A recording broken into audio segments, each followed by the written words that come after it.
In this video, I'm going to give you a walkthrough through all of the steps that you have to take and the order of the steps that you have to take to find a reliable supplier in China that you can actually trust. So, and if you take the right steps, you will avoid all of the headaches that usually come with sourcing in China. So you're not going to get drip-fed with answers from suppliers. You don't have to constantly going back and forth because you don't understand each other or they don't give you the answers that you were looking for. You will also shortcut the process, and with the right approach and with the right steps to take, you're going to source your products in the fastest amount of time possible without getting drip fed, without going back and forth, without going mad with suppliers. Let's go into it.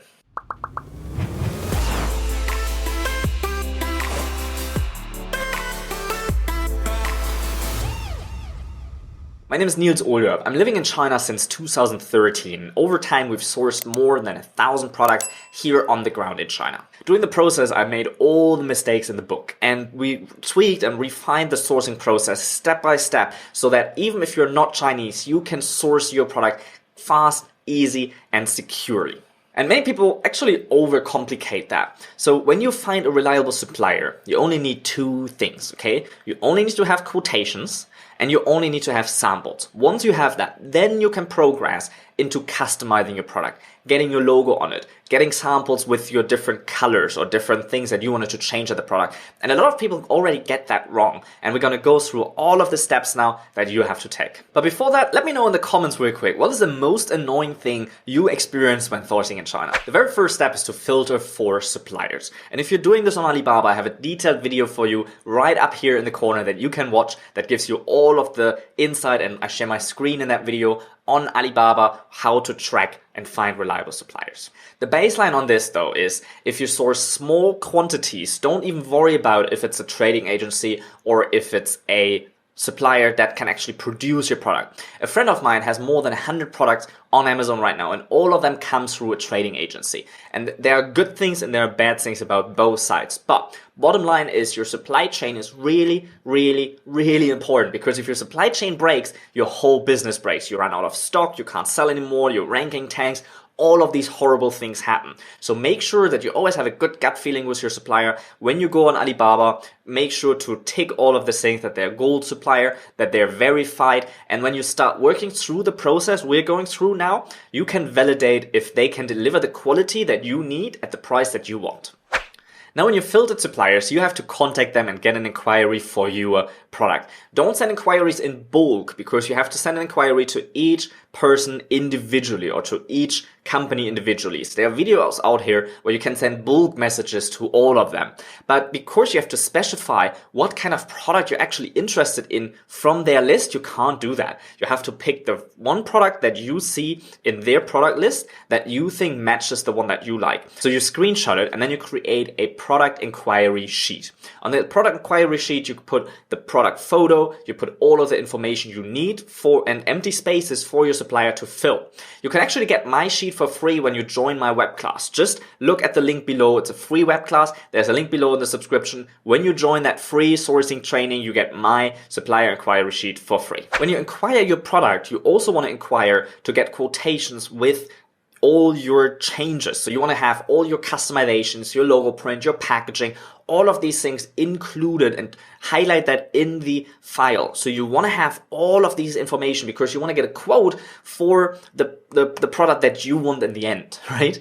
And the thing is that sometimes people reach out and don't mention all of these customizations, and then later on the price goes up, or later on the company says, well, with all of these changes we can't make it, because usually the factories need a little bit of a bigger quantities to do that. And also, if you can't find a supplier that's willing to do that because your quantity is too small, consider not to put a logo. Consider to go with a simple packaging just to get started, because sometimes we put all of these efforts in, we launch a product, and then it doesn't work. So I recommend you to just start simple, start easily, put the product out there. Even competition looks better, but competition is not in all keywords. You can start with a niche keywords, with a simple product, just to get the ball rolling, see if the product even sells, see if product customers like it. And then if they like it, if they have improvement suggestions, which usually comes in form of bad reviews, you can go back and then customize your product once you order bigger quantities. The third step, you will get back all different kind of quotations from different suppliers. So you you can see the prices, you can see the minimum order quantities,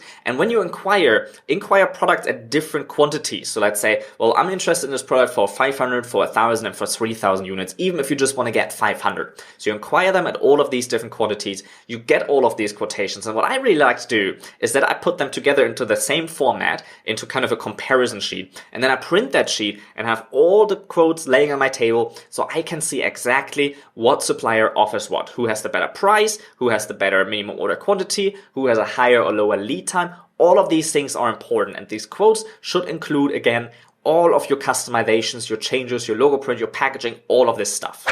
So in the next step, we want to filter it. So look at all of these quotations, and for example, if one supplier's price is way too high, they might be out. You might want to keep them though and see how the quality from them compares to the others. You want to look at things like the minimum order quantity. So if there's one company that has the minimum order quantity of 3,000 units and you only want to buy 500, well, that's probably not going to work. Or go back to them and say, hey, how about we don't do the customizations? What's your minimum order quantity then? So filter out these suppliers, see what works for you, what doesn't work for you, and already kick some off the table. Now, the second thing you have to do to find a reliable supplier is to get product samples, because you have to get samples. This is not mandatory. This is a must. You must get samples to know the quality. Oftentimes the product images you see online on Alibaba are not quite the same than the actual product. Sometimes you wonder, well, this supplier is really, really cheap, so I shouldn't get the sample from them. But oftentimes the sample still looks good, or sometimes even better than the ones from the expensive ones. So you want to get a sample, and the one biggest mistakes I see people do is get the samples from all of these suppliers they found the quotations from, including the product changes and including the logo and including the packaging. That is a huge, huge hassle to get. The customization process is the process that actually takes the longest time when sourcing in China. So you don't want to do that. You want to get your quotations, including all of your changes and logos and packaging, but you want to get a simple sample off the shelf. And that's for a couple of reasons. One reason is that the sample is going to be a lot cheaper. Another reason is that you're going to have to sample a lot faster. And at this step, you just want to see the general quality. Now imagine if you waste all your time going constantly back and forth with suppliers, communicating your changes to them, and then they do it and they send you a sample. It doesn't look perfect. You go back and forth with them.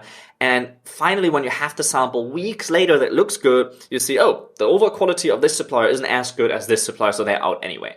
So you're wasting all of this time doing this. So again, quotation including changes, sample, no changes. All right. In the last step, I recommend you to have a sourcing agent, because a sourcing agent can now help you to do all of the rest. They can help you to communicate with the supplier, to get your product changed and customized with your logo, to place your order, to negotiate the price, and to do all of these things. So to get a sourcing agent, there's also a video link up here that you can find out more about what it takes to get them, how to interview them, and why you even need an agent. I hope this video was helpful. Let me know in the comments, what's the most annoying thing you ever experienced when sourcing your product in China? Make sure to subscribe to this channel. I can't wait to see you in the next video.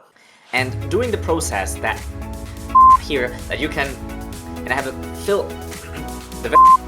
the very first step is to filter by suppliers. For example, if you look at they sent the customer